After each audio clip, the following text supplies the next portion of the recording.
2020 के विधानसभा चुनाव में जिस शाहाबाद के इलाके में तेजस्वी यादव के नाम का जलवा दिखा, क्या तेजस्वी यादव के सामने पवन सिंह और उपेंद्र कुशवाहा की जोड़ी रंग लाएगी?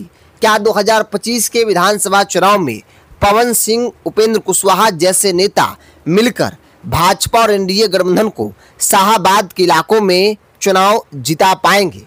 यह सवाल कोई मामूली सवाल नहीं, बल्कि राजनीतिक तौर पर बड़ा सवाल है, क्योंकि भारतीय जनता पार्टी एनडीए गठबंधन अगर किसी क्षेत्र में सबसे ज़्यादा कमज़ोर है तो वो नाम शाहाबाद का इलाका है। चाहे आप विधानसभा चुनाव परिणाम उठाकर देख ले या फिर लोकसभा चुनाव परिणाम, भारतीय जनता पार्टी एनडीए गठबंधन को शाहाबाद के क्षेत्र में बड़ा झटका लगा और उसी झटके के बाद भाजपा शाहाबाद को जीतने की रणनीति पर लगातार काम कर रही है और इसी का नतीजा है कि आज की तारीख में दो राजनीतिक ध्रुव विरोधी पवन सिंह और उपेंद्र कुशवाहा को भाजपा एक साथ एक मंच पर ला रही है। तो सवाल है कि क्या तेजस्वी यादव महागठबंधन के सामने पवन सिंह और उपेंद्र कुशवाहा कुछ जादू कर पाएंगे? क्या पवन सिंह और उपेंद्र कुशवाहा मिलकर भारतीय जनता पार्टी एनडीए गठबंधन को शाहाबाद में स्थापित कर पाएंगे?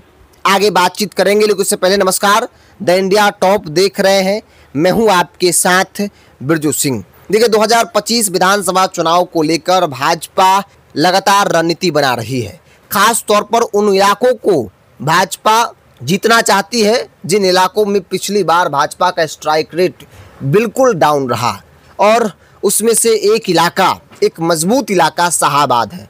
शाहाबाद कभी भाजपा ठीक ठाक स्ट्राइक रेट के साथ चुनाव जी जाती थी, लेकिन पिछले दो चुनाव को अगर आप देखेंगे, चाहे वो पिछले लोकसभा चुनाव हो या उससे पहले विधानसभा चुनाव हो, भारतीय जनता पार्टी एनडीए गठबंधन की बुरी तरीके से हार हुई थी। लोकसभा चुनाव में पवन सिंह और उपेंद्र कुशवाहा को लेकर जो माहौल हुआ, जिसका खामियाजा, जिसका नुकसान जो है वो भाजपा को उठाना पड़ा, न सिर्फ शाहाबाद बल्कि मगध के कुछ सीटों पर भी उसका असर दिखा। ऐसे में विधानसभा चुनाव 2020 को अगर आप देखेंगे तो शाहाबाद में कुल 4 जिले हैं, भोजपुर, रोहतास, कैमूर, बक्सर, और इन 4 जिलों में कुल 22 विधानसभा सीटें हैं। और इन 22 में से 2020 के विधानसभा चुनाव में 20 सीटों पर महागठबंधन उम्मीदवारों का दबदबा दिखा, महागठबंधन चुनाव जीत गई। सोचिए, 22 में से 20 सीटों पर महागठबंधन जीती।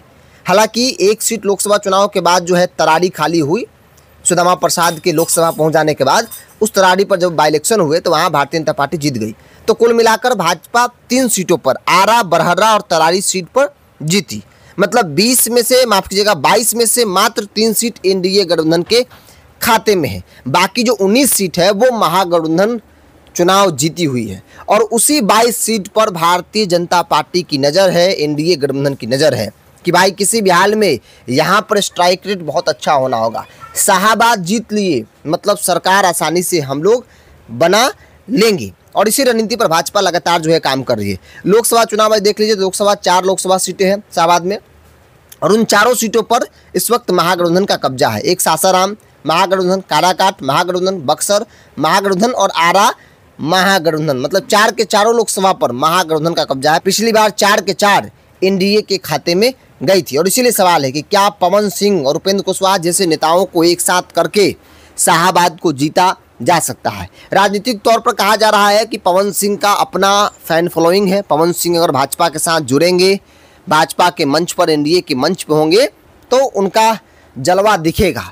जो जलवा लोकसभा चुनाव में दिखा वो जलवा विधानसभा चुनाव में भी दिखेगा। मतलब उनके चाहने वाले लोग हैं, अगर वो लोग साथ में आएंगे तो जाहिर तौर पर भारतीय जनता पार्टी को बहुत ज़्यादा फायदा होगा। वही सीन उपेंद्र कुशवाहा के संदर्भ में भी है। उपेंद्र कुशवाहा पिछली बार लोकसभा चुनाव में उनका जादू इसलिए नहीं दिख पाया क्योंकि जो एक मैसेज गया कुशवाहा वोटरों में कि भाजपा कुशवाहा के सबसे बड़े नेता उपेंद्र कुशवाहा को एक साजिश के तहत चुनाव हरवाई है, जिसके बाद कुशवाहा समाज के अंदर नाराजगी दिखी और कुशवाहा समाज जो है वो एनडीए गठबंधन को वोट न करके, भाजपा जदयू को वोट न करके महागठबंधन के साथ चला गया, जहां उनके स्वजातीय कैंडिडेट थे। इस बार कहा जा रहा है कि अगर सब कुछ ऑल इज वेल रहा तो तेजस्वी यादव के गढ़, महागठबंधन के गढ़ शाहाबाद में इस बार एनडीए गठबंधन अपना झंडा मजबूती के साथ गाड़ेगी।